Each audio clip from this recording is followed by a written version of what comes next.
Let's go. Oh, we got a new sport today, baby. Man, I love sports almost as much as I love food. Just kidding. I love sports more than food. But today we're taking a look at handball. Now, did you know that handball is bigger than rugby in Europe and it competes with basketball for the number 2 spot behind football? I did not know that. So I'm really excited to learn about this sport today. And literally, I have no idea. I think I might have played it in like elementary school or something. I don't remember. But but this is going to be a great video. It's called How to Play Handball for Beginners. All rules explained. The ultimate explainer, link down in the description. Head on over and check out the channel. Show them some love. That would be great. Before we get going here, go ahead and like the video. That really does help a lot. Let's see what we can see. Court is slightly larger than a basketball court, measuring approximately 131 by 66. Wait, rewind. What? Court is slightly larger than a basketball court, measuring approximately 131 by 66 feet, with a 130. Okay, basketball court, I think it's 90 feet. I do know that. Okay, so it's quite a bit longer. Bigger. 20-foot goal area, often called the crease or D-zone, where only the goalkeeper is allowed. Players advance the ball by dribbling and passing, similar to basketball, but the ball is smaller and easier to handle. The game is divided into 2 30-minute halves, with the team scoring the most goals by the end of the game winning. In the next sections, we'll dive deeper into how the game flows, the key rules, player positions, and strategies. By the end of this video, you'll understand why handball is one of the most dynamic and intense sports out there. Now that we've covered the basics, let's dive into how a handball game actually unfolds. Every match begins with a throw-off, where one team starts with the ball at center court, passing it to a teammate to kick off the action. From this moment on, the game moves at a rapid pace. Okay. So obviously they have some way of determining who wins the throw-off, and then that's how it starts. Okay.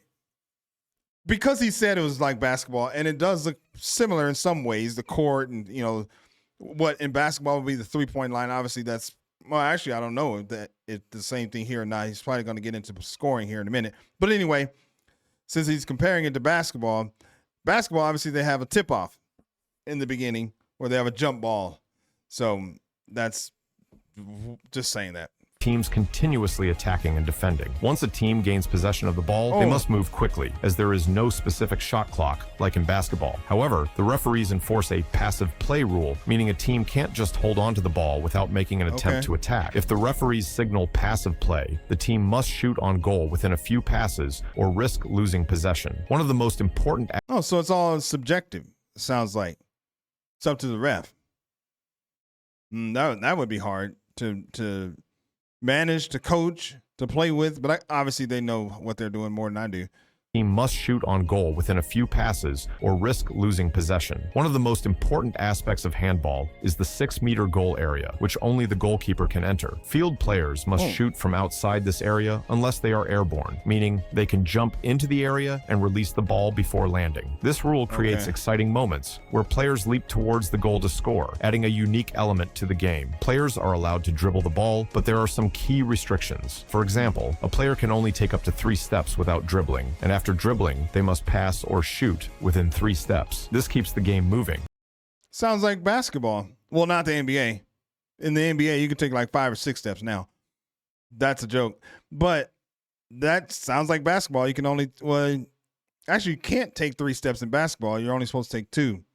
Third step is the travel. But dribbling, and after dribbling, they must pass or shoot within 3 steps. This keeps the game moving and forces players to think quickly. Fouls are another critical aspect of handball. Unlike basketball, where minor contact can result in a foul, handball is more physical, and body contact is allowed as long as it's aimed at obstructing the opponent and not causing harm. However, fouls like holding, pushing, or hitting are penalized. So you can beat the hell out of somebody as long as it's... What do you say? Handball is more physical, and body contact is allowed as long as it's aimed at obstructing the opponent and not... As long as it's aimed at obstructing the opponent. Okay. causing harm. However, Don't cause harm. fouls like holding, pushing, or hitting are penalized. For minor wow. infractions, the opposing team is awarded a free throw taken from the spot of the foul. More severe fouls can result in a 2-minute suspension for the offending player, leaving their team short-handed, similar to ice hockey. If a foul occurs while a player is in a clear scoring opportunity, the referee may award a 7-meter throw, similar to a penalty shot in soccer. This is taken from the 7-meter line, and it's just the shooter versus the goalkeeper. These moments are often game changers and add a lot of tension to the match. Next, we'll look at the different... Oh man, this looks so fun.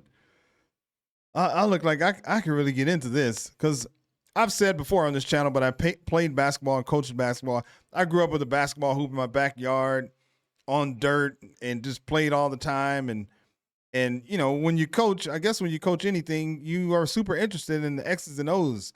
So I'd be curious to watch some games, and this looks like a lot of fun. I would love to go to one of these. I've never, ever even considered it, but I think it'd be fun. Player positions and their roles on the court. Now that you're familiar with the rules, let's explore the different player positions and strategies that make handball such a thrilling sport. Understanding these roles will deepen your appreciation of the game's tactics and the skills required by each player. First, let's start with the goalkeeper, arguably the most crucial player on the team. The goalkeeper is the only player allowed inside the 6-meter area and is responsible for stopping shots from the opposing team. They need excellent reflexes, agility, and the ability to read the game. A great goalkeeper can be the difference between victory and defeat, making crucial saves during the match. The 6 field players are typically divided into 3 backcourt players, 2 wing players, and 1 pivot. Backcourt players...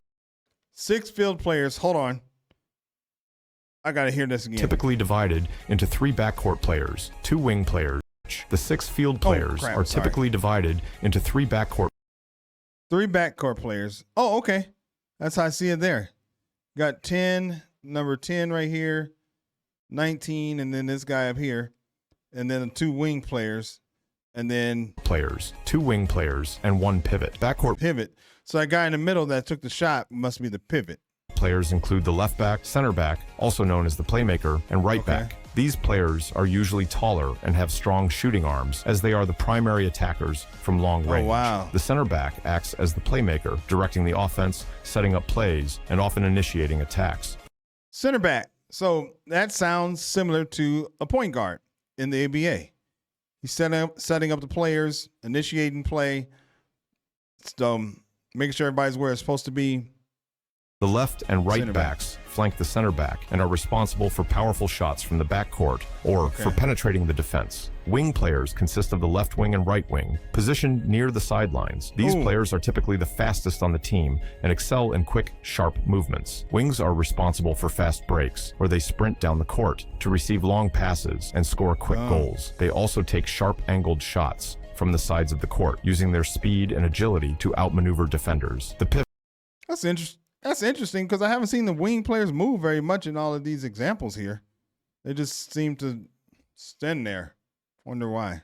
Pivot, also known as the line player, plays near the opponent's goal, often inside or just outside the 6-meter area. The pivot's role is to create space, set screens, and disrupt the defense, allowing teammates to shoot or drive towards the goal. The pivot also needs to be strong and have good ball handling skills to hold off defenders and score from close range. In terms of strategy, handball is a team sport that requires precise coordination. Offensive strategies often revolve around quick ball movement and creating space for open shots. Teams use various tactics, like the fast break, where they capitalize on a turnover or missed shot by quickly advancing the ball down the court for an easy goal. Another common strategy is the pick and roll, where a backcourt player uses a screen set by the pivot to break free from a defender.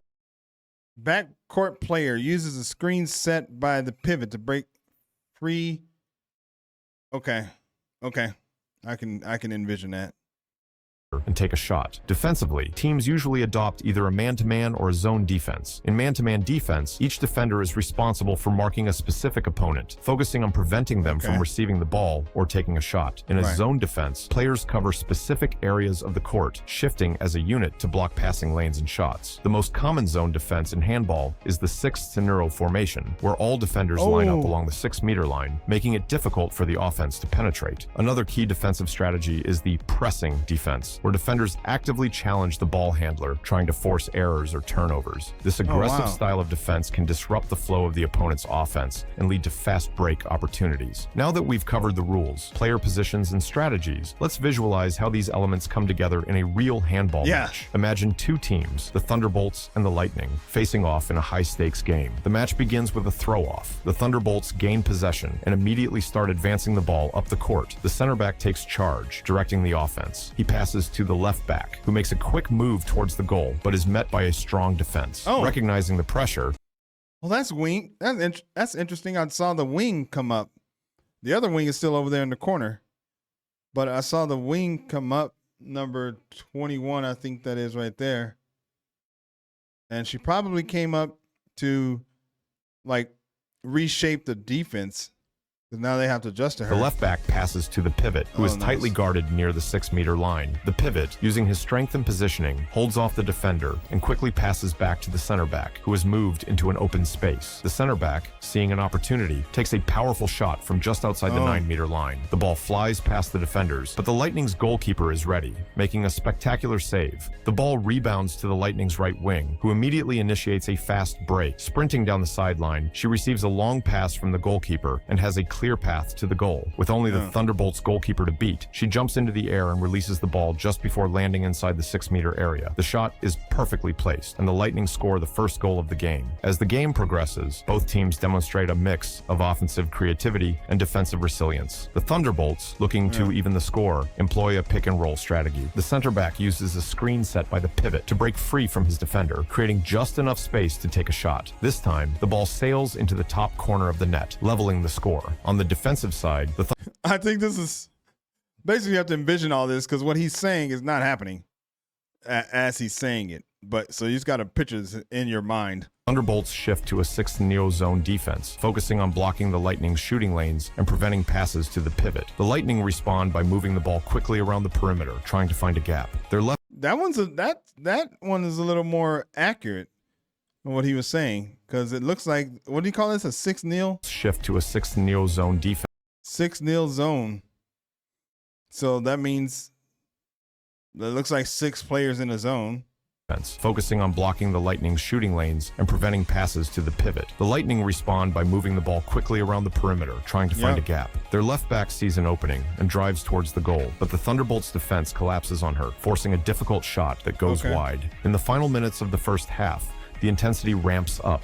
The Thunderbolts are awarded a 7-meter throw after one of their players is fouled while in a clear scoring position. The center back steps up to take the shot. The arena falls silent as he faces the goalkeeper. He feints a low shot, then quickly flicks the ball high into the net, scoring a crucial goal just before the halftime whistle. The second half begins with both teams adjusting their strategies. The Lightning, trailing by 2 goals, decide to press more aggressively on defense, trying to force turnovers. Their plan works as they steal the ball from the Thunderbolts' right wing and immediately launch another fast break. This time, the Thunderbolts goalkeeper anticipates the shot, making a crucial. Now, I noticed he didn't talk about scoring yet. Well, we're just not going to get that, or did I miss it? I didn't hear how you score, how many points you get for a shot.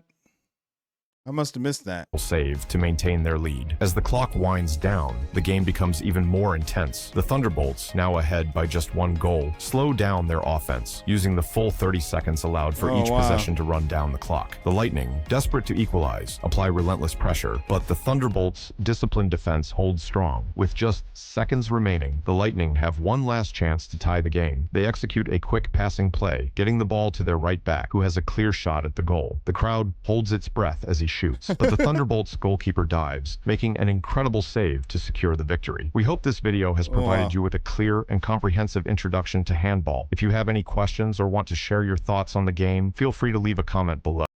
Okay, I gotta see more videos because this looks fun.